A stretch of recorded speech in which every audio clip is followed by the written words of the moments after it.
Hello, everyone, and welcome to the European show. I am your host, Mo Stewart, and it's a welcome back because we haven't done a European show for a while, but there's a very special reason why we might be needing to do a European show. I don't know if you've heard, Liverpool have signed somebody. That's right, Liverpool signed Cody Gakpo from PSV. And to talk about Cody Gakpo, we have an Eredivisie expert alongside us, Michael Statham, that's joined the show. Michael, thank you for coming on. Thanks. I'm back again. Yes, indeed.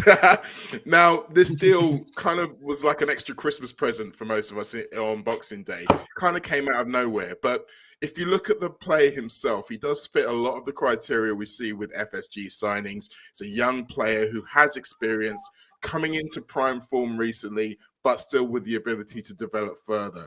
The thing I've been interested in is the reaction from the Netherlands to this. We've seen his former fan base, we've seen his club, and even the league itself kind of tweet their best wishes to him. Is this move to a club like Liverpool kind of seen as a positive over there, as opposed to them being sad to lose such a great talent from their league?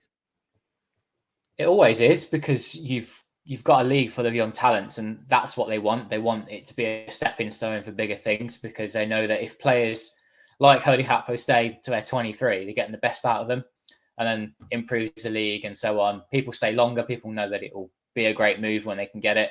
And it's great as well to see a player going again from the top of the Eredivisie to the top of the Premier League and not in the middle of the league, which sometimes can be useful for players who need that extra move.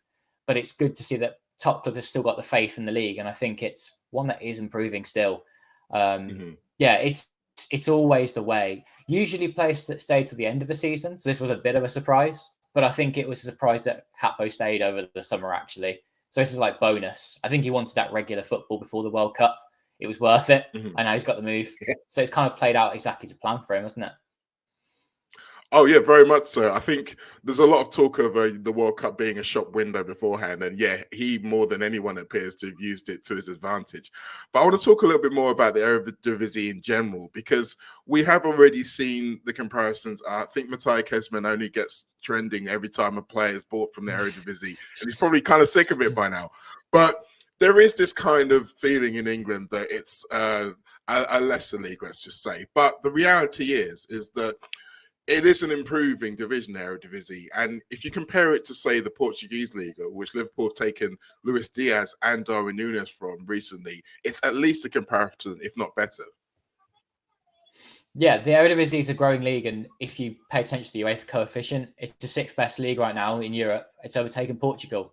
And you just said there the great players that have come from the Portuguese League, and everyone goes on about a great bargain for Benfica or Porto. And yet, yeah, I think the Eredivisie can be a stronger league in that respect if you look at some of the top teams in the league, and also the strength throughout it and what's just beneath those top teams. Nowadays, anyway, there was a time where it was pretty weak, but I think it's getting stronger. I'm not saying it's a Premier League. I know that. It's never going to be as good as that because of the money that's in the league. But you've got some teams that are very strong, and Gakpo's been playing at a high level, not just in the Eredivisie, but also in Europe, and, of course, the World Cup. But I think people will criticise his lack of doing things in those bigger games where, like, maybe British football fans have watched him play against Leicester, they watched him play against Rangers maybe, and they said, well, he wasn't very effective in those games, and people were banging on about him. Yeah, that's right. It was a criticism that was made of him, and it's by myself too, but he has actually improved that. It's, young players do get better. And he has done over the past few months, and he's proven it on a big stage. He got an assist against Arsenal in a really good win for PSV over them. And the World Cup, I think people watched him in the World Cup, and he's shown he can play more than one position as well. He's got sort of 3 positions now. He can hopefully fill for Liverpool, maybe 4. And yeah, I think it's a good move for him. I wouldn't be surprised if Klopp tries to try him in those 4, particularly in training. So we'll have to see. But you mentioned the big game thing there. And there is this thing in England that we only really judge players by how they play against us.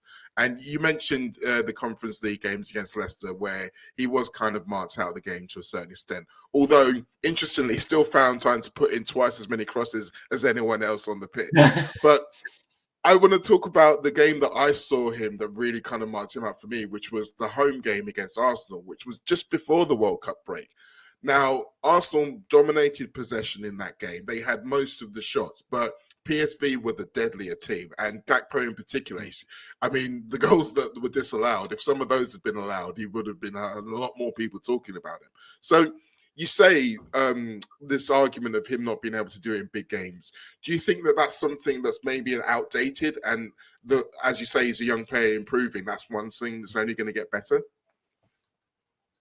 Yeah, he's a young player that's only going to get better. I know that he has got some weaker sides to his game, but if you play the right way, you're going to get around some of those. I'm sure that goes for lots of players in their own strengths and weaknesses.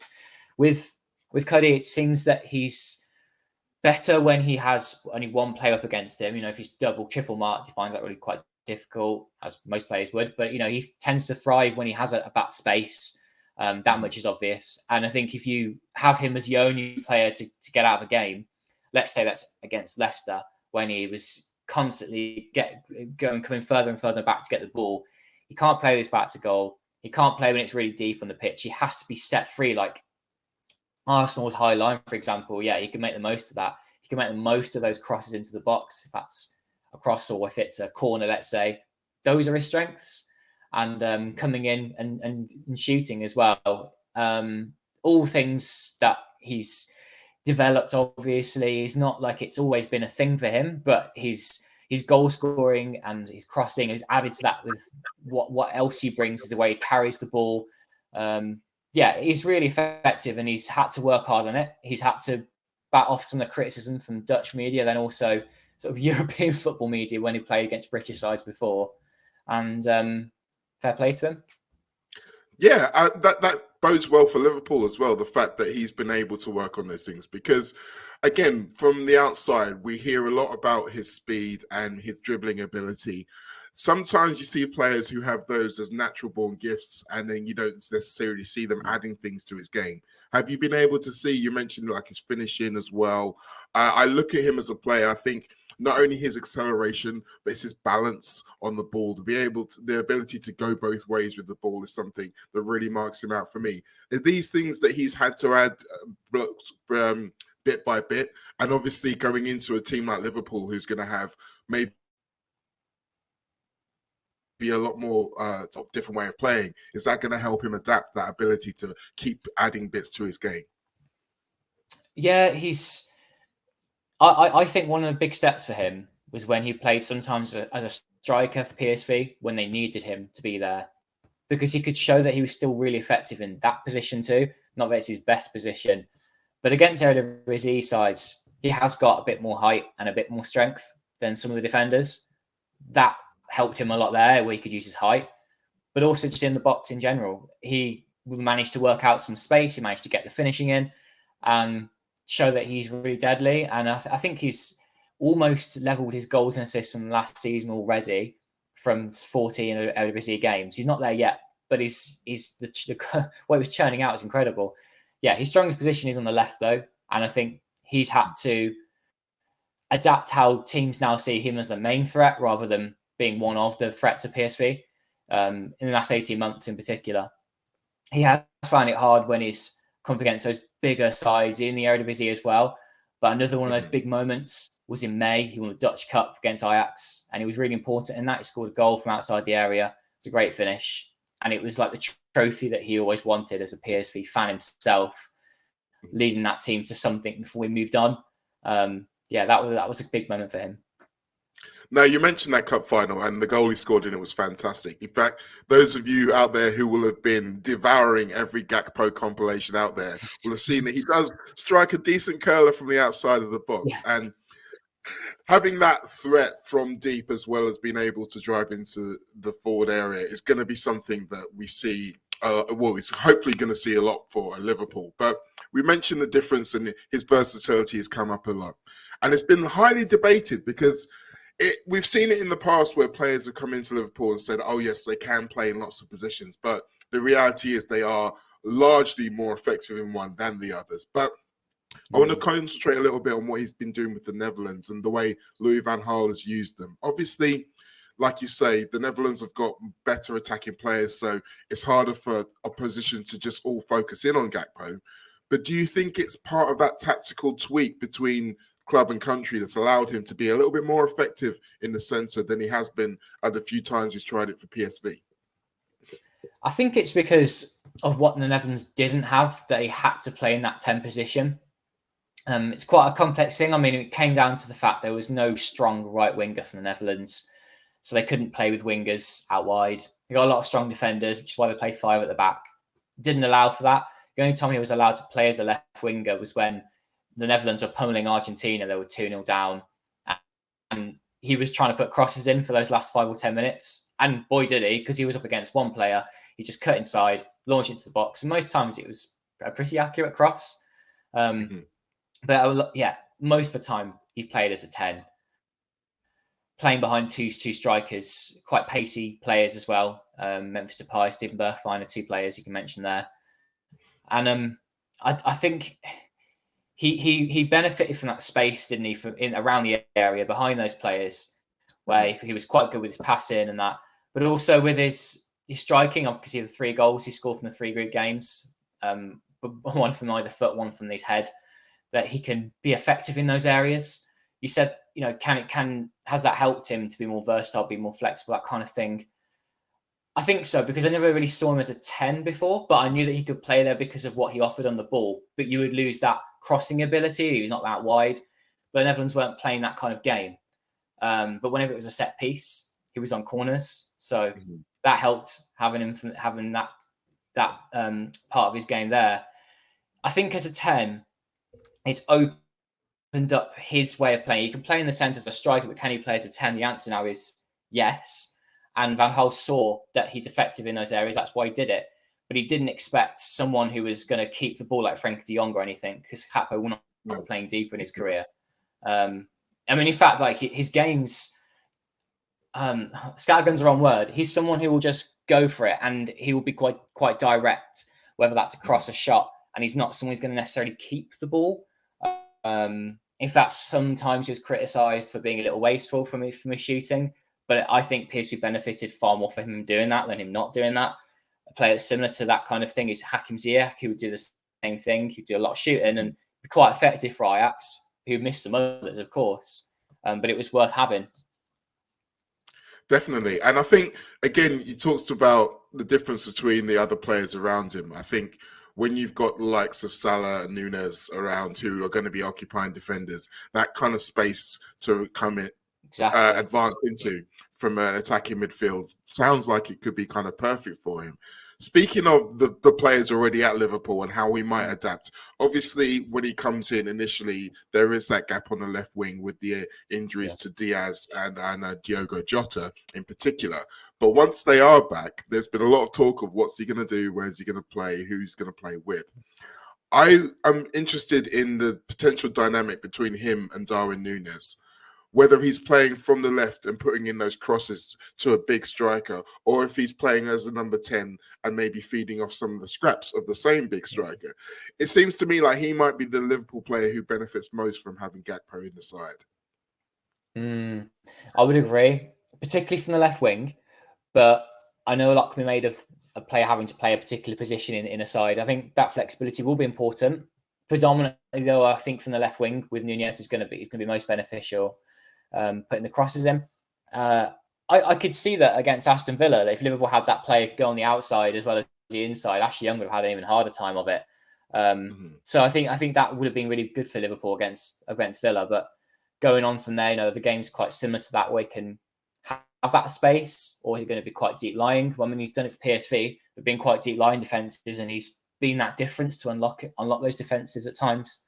But when things are really open, and let's say let's say PSV are 3-0 up, they can go on and score 4, 5, and 6 if Gakpo's still on the pitch, because he's just that deadly in those areas when the team's tiring and space is opened up.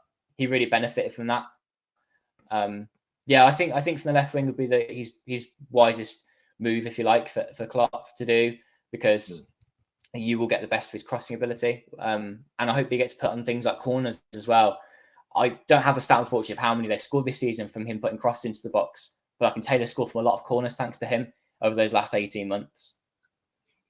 No, and I mean, to be fair, Liverpool generally have some quite good players for taking corners in the fullbacks, but there might be times when we need the fullbacks to be a little bit more defensively minded. So it's good to have another option in there to take it. And from what you were saying, it sounds like as much as he might not necessarily be starting every game once Diaz and Jota return, he's going to be a deadly weapon potentially from the bench. And we saw with Liverpool last season that that ability to bring on a game changer from the bench at a time when teams are tiring was a real advantage. So that's something that maybe we've missed this season. Do you think that he's going to be able to bring that back?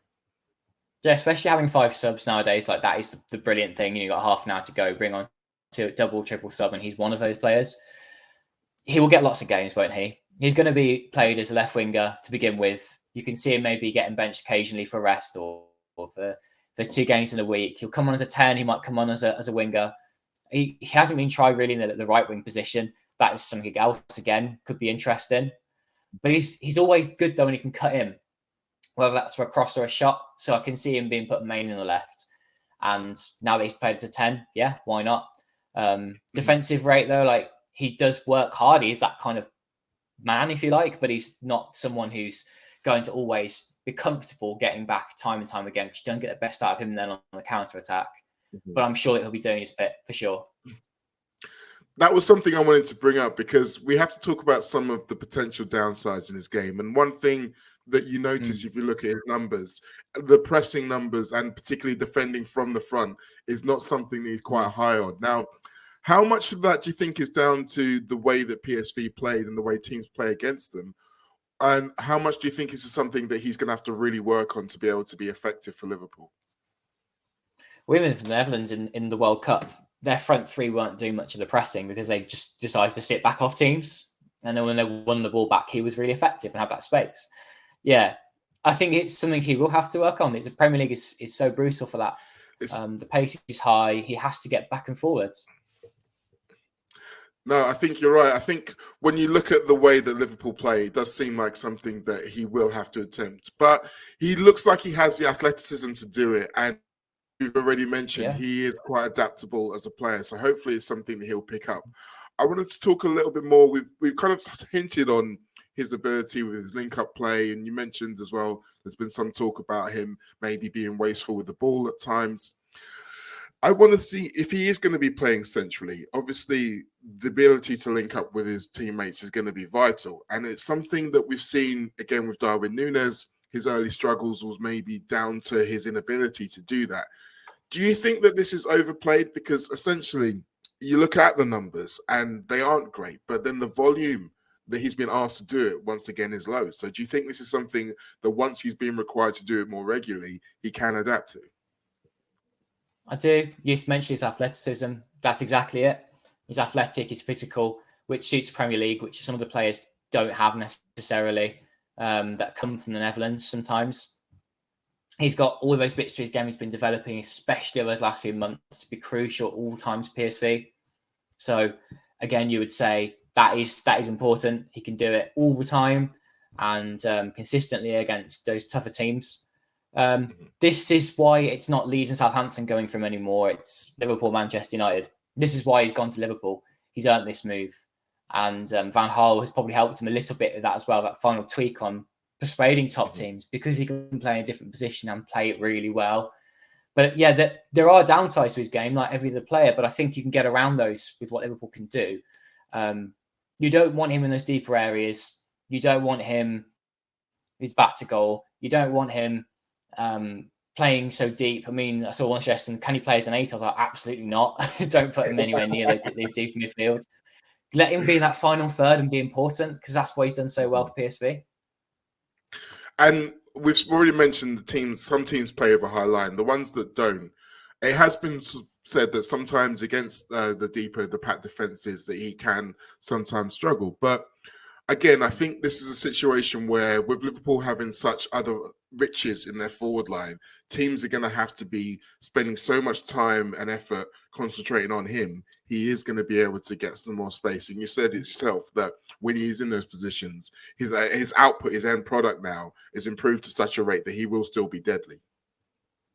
I don't think he's going to be a flop. That's what people are trying to indicate. You know, oh, it's a bigger league. It's this, it's that. And I think you're right. It's the time he's going to have on the ball, which is going to be a little different for him. but it's all these other players Liverpool have got that are going to help him have that space. And I can't wait to see him succeed and thrive. I don't think he's going to be the best player in the league all of a sudden, but he will absolutely slot in, he'll fit in, he'll get goals, and he'll be important in setting up goals too. Because there are so many other riches, if you like, in this final third for Liverpool. It's elsewhere they need to strengthen, isn't it? Mm-hmm. And I think he comes into that and adds to what creativity there is already. No, I think that most Liverpool fans hopefully won't be expecting you to play as a midfielder. We're hoping that there will be someone else coming in to do that job behind him.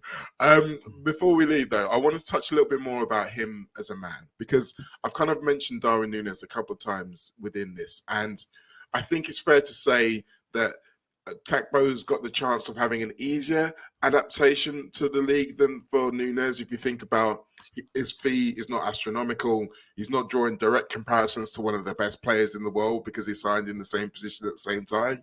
He speaks the language. His international captain is in the dressing room alongside him. So all of these things are going to help. Yet once the action starts, we know that the pressure will be on him. Those failed compilation creators will be desperate for him to fail just as they were. Does he have that strength of personality, do you think, to be able to handle all these things? I do. There's a few things that persuade me that this. Firstly, I should say Van Dijk helped persuade Gakpo. There was words along the effect of like, "Oh, Van Dijk only had good things to say about the club, and that's one of the reasons why I'm here." So that's always beneficial. Yeah, he's persuaded him that it's the right place to be, the right environment to be in, rather than say going to Man United, where he could have perhaps heard from another Dutch teammate such as Donny van der Beek, and that didn't therefore happen. I don't know. But that was interesting. Also, he spoke recently in the World Cup about how his Christian faith is so important to him. And I think that might, again, play a role in this. He says it does help him with becoming a better player. So, again, you can see that's part of it. He's got humility. He's a modest kind of character. He comes across that way anyway. Certainly in interviews where he speaks so well about how he's just been playing for his club and he was always happy to stay in the summer if that were the case.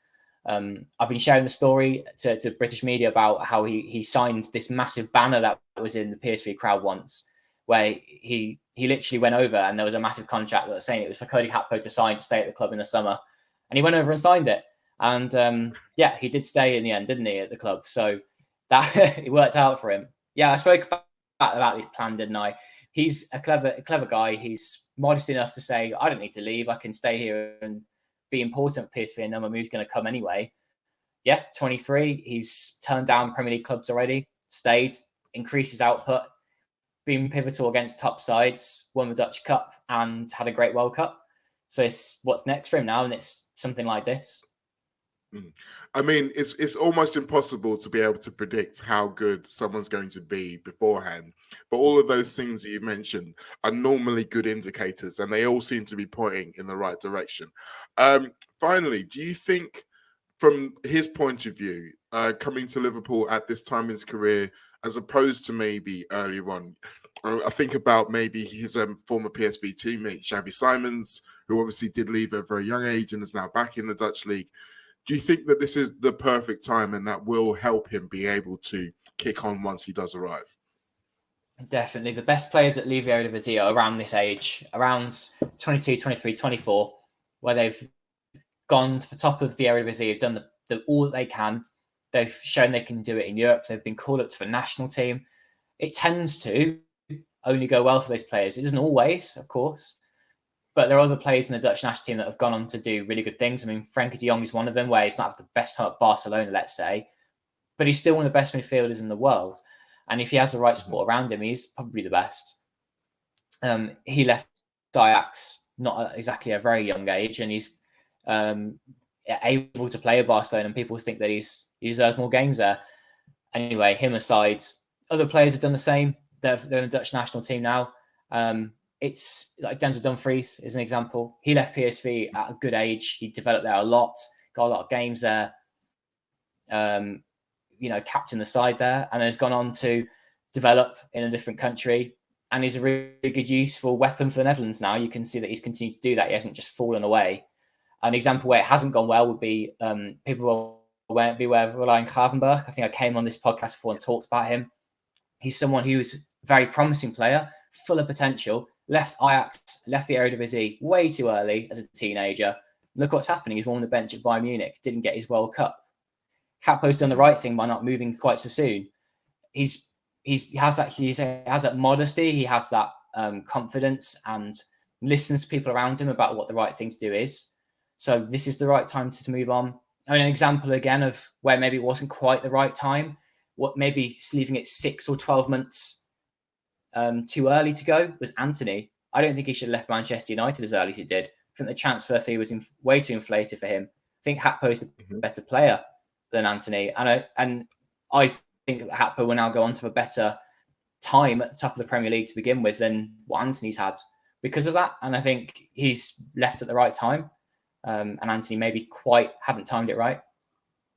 Well, Michael, trust me, that is music to the ears of every single Liverpool fan. And if it doesn't turn out that way, I promise I won't personally hold you to those words as well. But thank you so much for joining us and giving us some really good insight into the man that we are getting, Liverpool's new number 18. Thank you so much.